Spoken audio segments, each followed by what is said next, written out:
refreshing partner. Meriba Paneer Soda. I trust Meriba.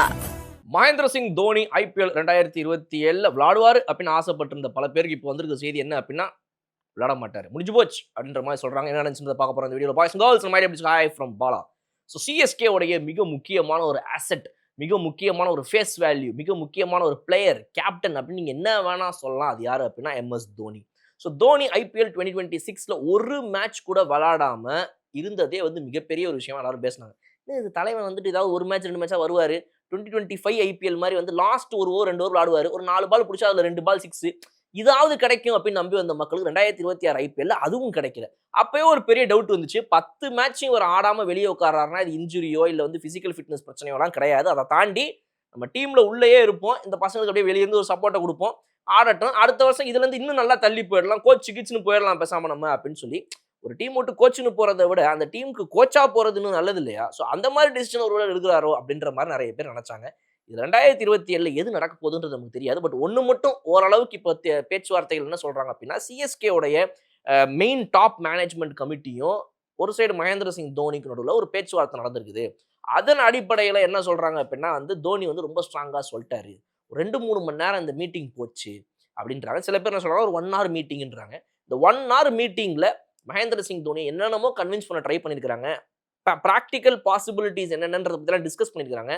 Dhoni அவர்கள் ரொம்ப சிம்பிளா வந்து இல்ல தேவையில்ல வேணாம் எதுக்குன்ற மாதிரி சொல்லியிருக்காரு. இன்னும் ஒரே ஒரு சீசன் சிஎஸ்கே சொன்னாங்களாமா. பட் எனக்கு இதுல வந்து நம்பிக்கை கிடையாது. ஏன் அப்படின்னா தோனி அவர்கள் விளையாடும் நினைச்சா விளையாடிடுவார். இதுல இவங்க போய் கேட்டு டிஸ்கஸ் பண்ணி ரிக்வெஸ்ட் பண்ணி அப்புறம் தான் அவர் அதை ஒத்துக்கணுன்ற மாதிரி ஐடியாவே கிடையாது. அவர் என்ன சொல்றாரு, ஓகேன்னு ரெஸ்பெக்ட்ஃபுல்லா சிஎஸ்கே அதை வந்துட்டு ஒப்புக்கொள்வாங்கன்னு தான் நான் நினைக்கிறேன். ஸோ என்னை பொறுத்த வரைக்கும் இது வந்து இந்த அட்டெம்ப்ட் டு ஸ்பீக் அவங்க சொல்லி அதை வந்து இவர் ரிஜெக்ட் பண்ணாருன்ற மாதிரி இருக்கிறதுலாம் ஃபேக்குன்னு நினைக்கிறேன். மேபி அந்த விஷயம் நடந்தது, அதாவது வந்து தோனி அவர்கள் வந்து ஒரு மீட்டிங் வச்சுட்டு இந்த மாதிரி நான் ரிலீவ் ஆயிடலாம்னு நினைக்கிறேன், பேசாம பிளேயிங் வேண்டாம் நமக்கு, நான் வந்து இப்படி போய்க்கிறேன் அப்படி போய்க்கிறேன் ஏதாவது சொல்லியிருந்திருப்பாரு. சரி ஓகே, அப்போ அதுக்கு என்ன பண்ணலாம், கேப்டனா ருத்ராஜை கண்டினியூ பண்ணலாமா, என்ன பண்ணலாம், இந்த மாதிரி பேச்சுக்கள் தான் போயிருக்கும் அப்படின்றது என்னுடைய கான்ஃபிடன்ஸ்.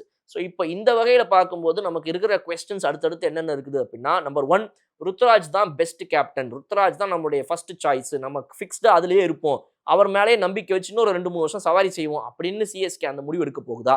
இந்த தோனி அடுத்த ஒரு நகருக்கு போகும்போது இந்த இடத்துல இந்த ஃபேக்டர் என்ன ஆகுன்றது ஒரு கேப்டன்சி ஃபேக்டர் கொஸ்டின். 2வது, டீம்ல மேஜர் ஷஃபிள் எங்க தேவைப்படுது அப்படின்னு பார்த்தீங்கன்னா, நீங்க உங்களுக்கு பவுலிங்ல தேவைப்படும். பேட்டிங்ல கூட ஏதாவது ஒன்று பண்ணிடுறோம், பட் பவுலிங்ல ஒரு பிரச்சனை இருந்துட்டே இருக்குது கண்டினியூஸா. ஸோ அதுக்கு என்ன மாதிரி நம்ம அட்ரஸ் பண்ண போறோம்? இன்ஜுரி கன்சர்னா இருந்தாலும் யாராவது ஒரு ரீப்ளேஸ்மெண்ட் இருக்கிறாங்க, பட் எல்லாத்தையும் தாண்டி நம்மளால கண்டினியூஸா போக முடியலன்ற ஒரு பிரச்சனை வந்து இருக்குது. ஸோ இதெல்லாம் எப்படி டேக்கிள் பண்ண போறாங்க? ஒரு அஸ்வின் இல்லாத இடத்த, ஒரு ஹர்பஜன் இல்லாத இடத்த நீங்க எப்படி அவங்கள ஒரு ஏஸ் ஸ்பின்னர்னு யாருமே இல்லாம போற ஒரு சிஎஸ்கேவா இருக்குது, இது எப்படி அவங்க டேக்கிள் பண்ணி ஸ்பின்னை உள்ள கொண்டு வர போறாங்கன்ற இந்த மாதிரி கொஸ்டின்ஸோட இந்த வீடியோ நான் முடிக்கிறேன். ஸோ நீங்க நினைக்கிறத கமெண்ட் செக்ஷன்ல சொல்லுங்க. 2027 ஐபிஎலுக்கு முன்னாடி வரக்கூடிய இந்த ஆக்ஷனுக்கு இன்னும் சில மாதங்கள் தான் இருக்குது. இந்த டைம்ல தோனி வருவாரா இல்லையான்ற டாக் இப்போலேருந்து ஸ்டார்ட் ஆச்சு அப்படின்னா வந்து இது வந்து டிசம்பர் வரைக்கும் போகும். இது நடுவில் எங்கேயாவது பிரேக் ஆகுமா, இல்லை கரெக்டாக ஆக்ஷன் டே அன்னைக்கு தான் நமக்கு தெரிய வருமா? உங்களுடைய ஐடியாஸ் கமெண்ட்ஸ் சொல்லுங்க. சூப்பராக நான் உங்களுக்கு பார்க்குறேன். அதுவரை விடைபெறுது உங்கள் படம். Okay bye. Refreshing partner. Meriba Paneer Soda. I trust Meriba.